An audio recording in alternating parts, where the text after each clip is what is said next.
Are you a real estate investor looking to sharpen your skills or a newbie looking to become one? You're in the right place. Welcome to Where Should I Invest? Real Estate Investing in Canada with your host, Sarah Larby. If you have other investors that are investing in the area, or you've got a good realtor that's an investor that has a good pulse on the refis, or in this example, like you guys have the relationship with the appraisers, that is going to be really important to running the numbers and understanding what like the actual after repair value is going to be, rather than just looking at sold comps, because a lot of people are keeping them these days. You're absolutely right. I think one of the things that's really developed for us, since, we first met Sarah, on your podcast, is like our team and our infrastructure and our operation has just continued to mature and grow. And that comes with time, and, we're really proud of it. And, we are a full turnkey operator, as your guests know, or your listeners know. And one of the things that's really developed is that Detroit team, like the Detroit property management. And we have relationships with people like you're talking about, like with brokers and appraisers. And we do a lot of due diligence of running the numbers and have a really good feel about what exactly the evaluations are. And I think we really pass that along to our Canadian clients. There's been a lot of success in us picking the right properties, knowing the areas where those valuations are going to be there for our clients as they want to refinance and scale. And everything is double checked by our Detroit team, by the brokers, and when you get to this stage of our development, we also know it like the back of our hands, right? But yeah, it's been a really exciting year for us. We continue to grow.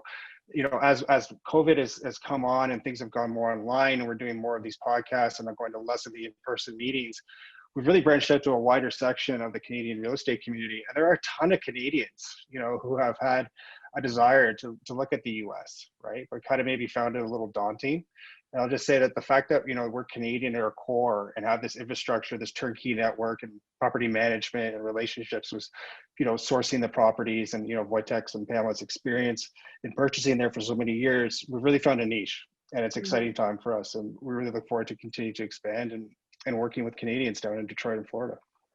That is cool. And as you're saying that, I'm like, yeah, you guys have grown so much and you've helped so many people. But the first time that we met, I want to say, was it like 2018 potentially, or 2019? I want to say it was like summer, and I was speaking at an event, like a fire event, and you approached me. I'm like, okay, well, like, let's keep in touch. And who knew that like you would be helping? It was at Hemingway's in Toronto. That's right. Yes. It was at Hemingway's. That's awesome. Okay. So let's talk about prices, and what prices have done, I guess, in 2022 in Michigan and maybe in Florida. Maybe you can share a little bit of insights on that, because like we've seen 30-40% year over year increases in Ontario. I mean, I can't speak for every single province, but it's all gone up, significantly more than what we're used to in regular years because of the pandemic. I think it's also, people are doing renovations to their homes. And for whatever reason, it's just, there's low interest rates and all that good stuff, but people are hanging on to their properties. And in some areas are getting a lot of influx of people coming into the area. Right. And so that's going to push up prices. But there's a lot of factors. What about Michigan? What about Florida? Let's maybe do Michigan first. Like, what have you guys seen in the last 2 years now that we're in, February, March, April of 2022? It's been similar, Sarah, to what's going on in Canada to a large degree. We're seeing double-digit growth, high teens, 15, 18, 20%, depending on the areas. Having said that, I feel that there's the real estate in Michigan still is very much undervalued, because you take $120,000 home that, did 20%, okay, so now it's worth, $140,000 or so, right? $145,000. Well, this is a colonial that would be worth, if you transplanted that home into downtown Toronto, that's a $2 million home. So is there room in a really nice neighborhood that's thriving and that's been fully, it's being gentrified and there's better people moving, there's a lot of ownership. Is there room for that $140,000 to become a $200,000 or $250,000 or $300,000 home? And the answer is absolutely, right? Because we've seen, adjacent neighborhoods where we've purchased where, 5 years ago, homes were going for $100,000. And we thought back then, oh, that's really expensive, right? and we don't want to price ourselves out because we were purchasing at 30, 40,000 at that time, right? So we thought $100, that's really expensive. So those homes are now worth 500,000 and they're creeping towards $1 million, right? So this is what's happened there because they're, 4,000 or 5,000 square foot homes, that are doctors, lawyers, accountants are picking up and, Right. moving into those areas. So what we're seeing is what we're really excited about is that now that the neighborhood has done really well, should there be a downturn, okay, it's protected, right? It's only going to maybe dip 10, 15%, and then it's going to, level out and keep going because it's already at that point, right? But does it have room to grow? And does it, can we go to 250, 300 over the next, 5, 7, 10 years?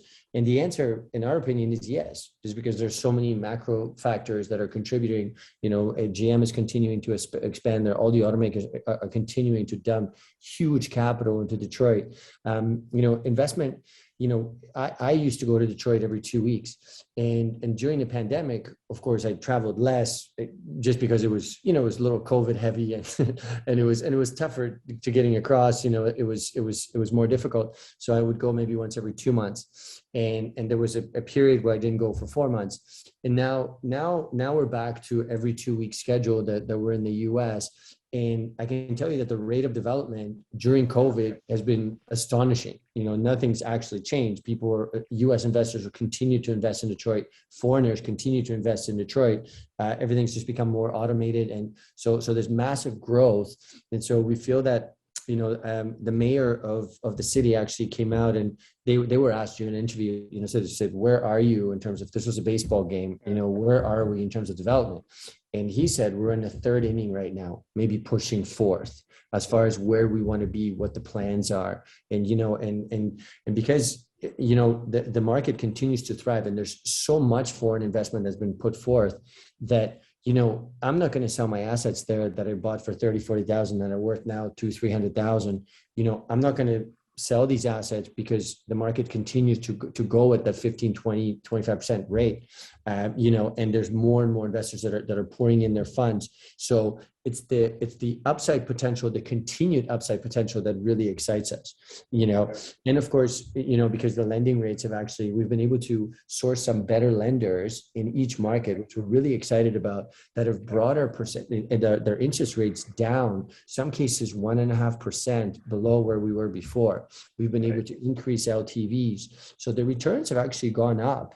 The rents have been continuing to go up. So we're still able to get people the returns that we have been getting 2 or 3 years ago. They just may be leveraged now and they may be in a better neighborhood, which are all positive anyways, right? So we feel really optimistic about the market and we're going to continue to expand there, for years to come.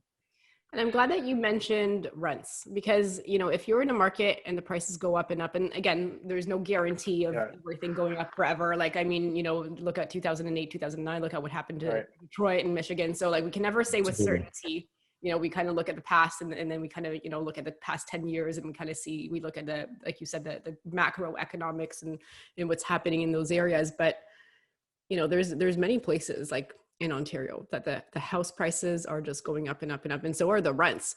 But at what point is that the threshold where just it cannot, because income is not going up the same or remotely it really isn't even going up, period.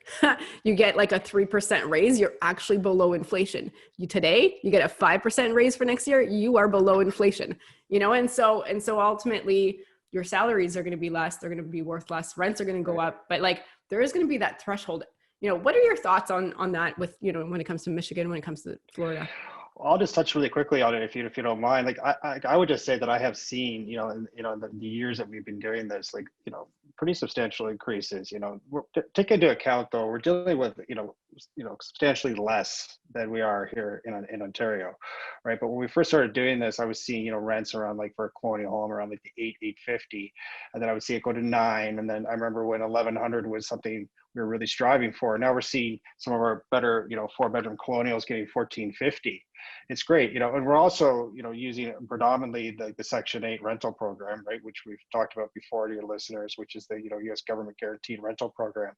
But And you know, it's it's a not, bit of and a, it's not like it is here in Ontario, right? So like you right. get paid directly as the landlord, and the tenant, I don't think, can just like redirect it to themselves. That's right. Unlike No, here. I speak to a lot of Canadian real estate investors who have a little bit of a stigma when I first mentioned subsidized rent. I think from the ODSP program, and Yeah. have had great experiences with that. Whereas, you know, we have actually had the opposite, where it's enabled us to grow as a company and with our property management, and most importantly, pay out every month to our investors, right? Whereas other outfits that are predominantly cash in their portfolio have had a difficult time, especially when you factor in what's happened with COVID, right? Yeah. So I would just say, I think it's also because of the landlord and tenant laws that are different over there, right? Versus here, like you are, you know, in Ontario, I can't speak for Alberta because it's not the same over there. It's a lot better. But like Ontario, you get a tenant, you get a bad tenant. I mean, you are taking, you know, 8, 9, 10, 12 months to go through the board and get the actual eviction.